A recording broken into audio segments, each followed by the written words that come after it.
Today I'm going to be sharing a what I eat in a day, all simple meals made from scratch. And then I want to chit chat about why cooking from scratch is so important. I always start the morning off with making our coffee, whether that be just the drip coffee like you see today, or sometimes I'll make lattes. For breakfast, I made some scrambled eggs, some homemade sourdough toast, and some fresh fruit. Super duper simple.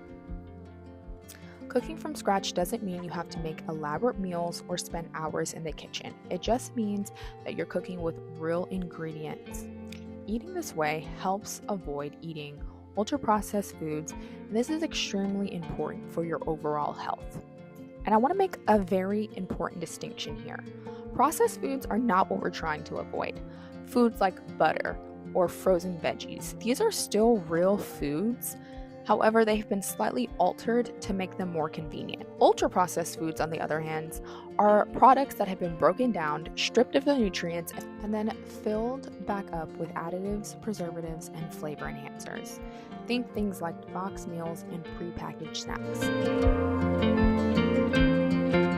And that's not to say that I don't eat some of these ultra-processed foods. You'll see later on in this video that I actually do. However, for the most part, I try my best to be cooking and eating real food.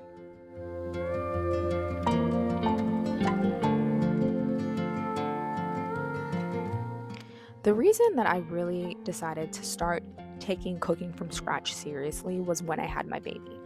Prior to having him, I would say most of the time we were eating from scratch. We definitely ate more fast food, however, but when I had him and he started eating foods, I realized if I'm going to be feeding him quality ingredients, I need to be feeding myself like that as well.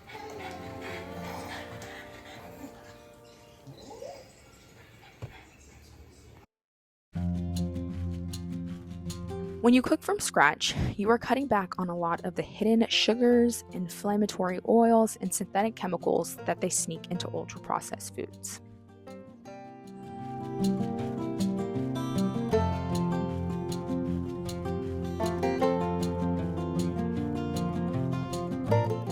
Lunch was also very simple. I decided to make a quick snacky plate with some fruits, some veggies, and some salami. Salami is definitely an ultra-processed food. However, again, I like to think of the 80-20 rule.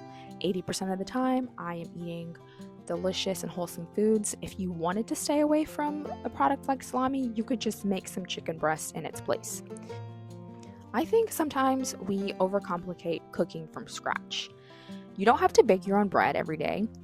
I love to, but you don't necessarily have to. Or make homemade pasta to be a real cook. Most days, it's really just about throwing real food together in a simple way. And it's also not all or nothing, right? If most of what you're making is nourishment for your family's bodies, then why are you upset that you are obsessed with a Diet Coke? Or you like to have an Oreo with dinner, or after dinner, rather. There's no reason to demonize ultra-processed foods. Just simply limit the amount that you're consuming, and you're on your way. I do want to mention that I do drink water throughout the day. However, I don't drink a gallon of water a day, and honestly, if I did that, I would be running to the bathroom every 10 seconds. And I will admit, you kind of do make a bit of a mess cooking 3 meals a day at home. One of the things that I do to combat this is during lunch, my baby typically finishes food after me. So I will just get a move on cleaning up the kitchen a bit. I'll unload the dishwasher, get some of the dishes in, and this really helps kind of keep up with the mess.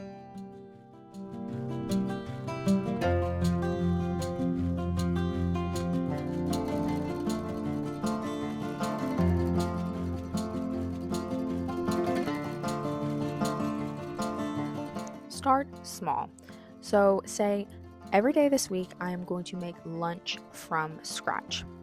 So instead of grabbing that frozen burrito, grab some beans, make some chicken, throw that in a wrap with maybe a little hot sauce, and that's your lunch. It's very easy. It does not have to be complicated. For dinner, I was feeling quite uninspired, so on days that I feel like that, I use simple tools to get dinner on the table. Whether that be my Instant Pot or like tonight, I will make a sheet pan dinner. So I just cut up some veggies, some Brussels sprouts, some sweet potatoes, and a zucchini. I threw it on the pan, I seasoned everything, and I threw it in the oven. Stock your pantry. Keep basics like rice, oats, beans, flours, and oils on hand. This is going to help tremendously when you're out of ideas. I actually have a free pantry staples guide that you can download. It has everything that you're going to need to have on hand when you're in a pinch. I'll have that link down below.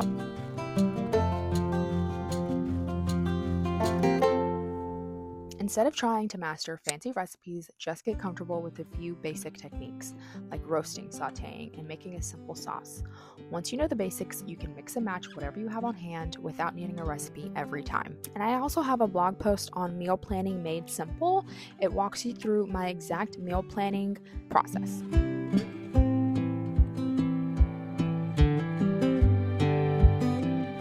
Don't be afraid to repeat meals. Cooking from scratch does not mean you have to reinvent the wheel week in and week out. If you find a meal you love and your family loves and it's easy to make, repeat it. Having a few good go-to meals you rotate through makes it way less overwhelming and helps you actually stick with it.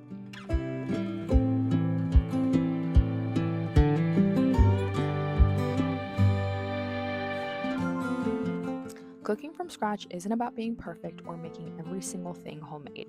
It's about taking small steps towards eating real food and building habits that make you feel good without all of the overwhelm. I hope seeing some simple meals today shows you that cooking from scratch doesn't have to be complicated or time-consuming. Thank you so much for hanging out with me today. If you're wanting to start cooking from scratch, all the resources and tips I mentioned will be linked down below, so definitely check that out.